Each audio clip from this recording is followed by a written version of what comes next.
नारायणं नमस्कृतं चैव नरोत्तमं देवीं सरस्वतीं व्यासं ततो जयमुदीरयेत्। आस्थावान सज्जनों, विगत अनेक दिनों से सेवा संघ नर्मदा मंदिरम के अधिष्ठात्री नर्मदा जी के सानिध्य में हम आपको विभिन्न पुराणों की कथाएं दोहा चौपाइयों में प्रस्तुत कर रहे हैं। आपने सबसे पहले नर्मदा पुराण, शिव पुराण, देवी भागवत पुराण, विष्णु पुराण और गणेश पुराण भी सुना, और अब हम सबसे प्रसिद्ध पुराण जो है और सबसे ज़्यादा ख्याति प्राप्त हो, सबसे ज़्यादा सुना जाने वाला देवी भागवत पुराण के बाद में अब हम आपको श्रीमद् भागवत पुराण सुना रहे हैं। वेद व्यास जी की है 18 पुराणों में अंतिम रचना मानी जाती है, और कहते हैं कि 17 पुराण लिखते समय भी, लिखने के बाद में भी वेद व्यास जी को शांति प्राप्त नहीं हुई, संतोष नहीं हुआ, और जब श्रीमद् भागवत पुराण की कथा उन्होंने सुनाई तब उनको जाकर के शांति प्राप्त हुई और मोक्ष को प्राप्त हुई। तो इस प्रसंग में श्रीमद् भागवत पुराण के अंतर्गत आपको विभिन्न कथाएं सुना रहे हैं। षष्ठी विस्तार के अंतर्गत हमने आपको बताया कि द्वितीय और अदिति, द्वितीय से दैत्य, अदिति से हुए देवता। ये देवता और दैत्य दोनों सौतेले भाई हैं, किंतु परस्पर में क्योंकि विचार में मेल नहीं खाता, इसलिए इनमें हमेशा अनबन बनी रहती थी। किंतु एक प्रसंग ऐसा आता है कि जो दैत्यों का भानेज माना जाता है विश्वरूप त्वष्टा का जो पुत्र है, और ये जो विश्वरूप है इसके 3 सिर थे। एक सिर से तो सुरापान करता था वो, और एक सिर से सोमपान करता था, और एक से अन्न खाता था। ऐसा ये तीसरा था 3 सिर वाला। किंतु एक समय ऐसी घटना घटी कि इंद्र से गुरु नाराज होकर के चले गए, और उसके बाद में स्थिति ये बनी का पुरोहित कौन बने। तब इस बीच में देवता लोग घबरा गए, राक्षसों ने हमला कर दिया, आक्रमण कर दिया। तब ब्रह्मा जी ने बताया कि आप ऐसा कीजिए, विश्वरूप जो है बड़े विद्वान हैं, दैत्य हुआ तो क्या हुआ, इन्हें आप अपना पुरोहित बनाइए। तब मजबूरी में जाकर के इंद्र ने इनको पुरोहित बनाया। किंतु यह इंद्र का पुरोहित बनने के बाद में भी देवताओं के साथ साथ असुरों को भी सहायता करता रहा। अब ये कथा बड़ी विचित्र है, और जब इंद्र को पता चला, इंद्र उसका वध कर देता है, और उसके बाद में फिर त्वष्टा को पता चलता है, वो त्वष्टा नाराज हो जाते हैं, और आगे कथा बढ़ती है। सुनिए। देवों के अधिपति हुए इंद्र किया अभिमान, गुरु आए बैठे रहे, गुरु माना अपमान। बृहस्पति जी को बड़ा बुरा लगा, और उन्होंने ऐसा माना कि मेरा अपमान हो गया, अतः वहां से वो उठ करके चले जाते हैं। अब स्थिति क्या बनती है, सारे देवता लोग बैठे हुए थे, सभा थी देवताओं की, लगा हुआ था सुर दरबारा, गूंज रही थी जय जयकारा। सभा उपस्थित थे सब सुरगण, और बैठे थे सुरपति सिंहासन।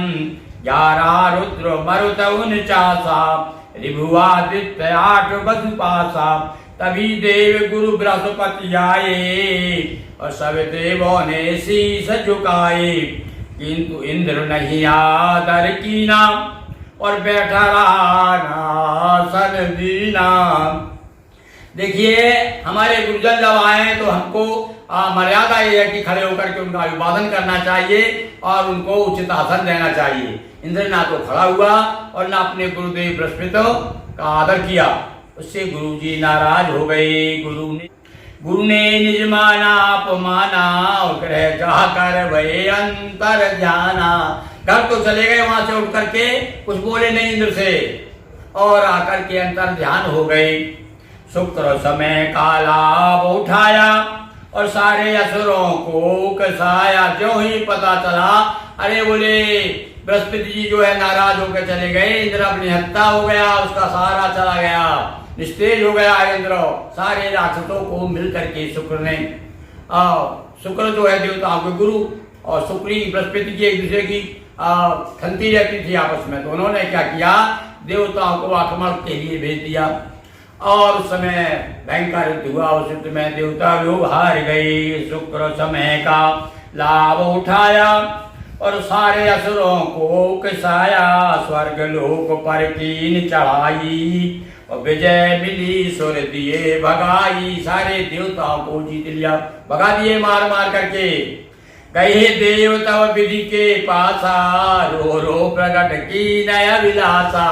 और बार बार रो रो करके गए, जाकर के इंद्र और सहित सारे देवता भगवान के पास में गए, ब्रह्मा जी के पास, और कहा महाराज हमारी हालत बड़ी खराब हो गई है, गुरु का पता नहीं है और राक्षसों ने हमको बेहाल कर दिया है।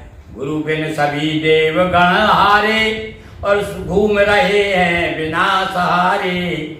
विधि ने कहा तीन सिर वाला, विश्व रूप देगा उजियारा।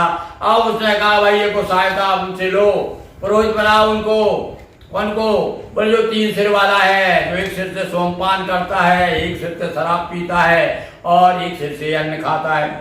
जाओ सब निर्भय हो जाओ, विश्व रूप को गुरु बनाओ। विश्व रूप की सहायता लीजिए, विश्व रूप तब गुरु बन आए और निज प्रभाव से देव जिताए। बताते हैं विश्व श्रीमद् भागवत पुराण में एक और विशेष रूप से उल्लेख किया गया है कि विश्व रूप ने नारायण कवच का निर्माण किया और वह नारायण कवच देवताओं को बताया कि इसका पाठ करिए, इसका जाप करिए, इसके जाप करने से आपकी हमेशा रक्षा रहेगी। वह नारायण कवच आप जो भी जानना चाहते हैं तो भागवत में बड़ा विशद रूप में दिया गया है। बड़ी महिमा है नारायण कवच की। जिस प्रकार से देवी का कवच है, देवी का कवच है, दुर्गा जी का कवच है, हनुमान जी का कवच है रक्षा कवच, राम जी का राम रक्षा स्तोत्र, इसी प्रकार से नारायण कवच भी बड़ा प्रसिद्ध है। तो इस प्रभाव से देवताओं को फिर से विजय प्राप्त करा दी, किंतु क्या करता रहा, उसके साथ में जो बेईमानी थी वो नहीं गई, क्योंकि राक्षस था वो। पुनः इंद्र को पद मिला, हुए अभय सुर वृंद, दैत्य वंश का था गुरु, गया नहीं छल छंद। बोलिए कृष्ण चंद्र की जय, उमापति महादेव की जय, नर्मदा मैया जी की जय, हर हर महादेव शंभो। दोस्तों वीडियो को लाइक शेयर करें, चैनल को सब्सक्राइब कर बेल आइकन पर क्लिक करें। बहुत बहुत धन्यवाद।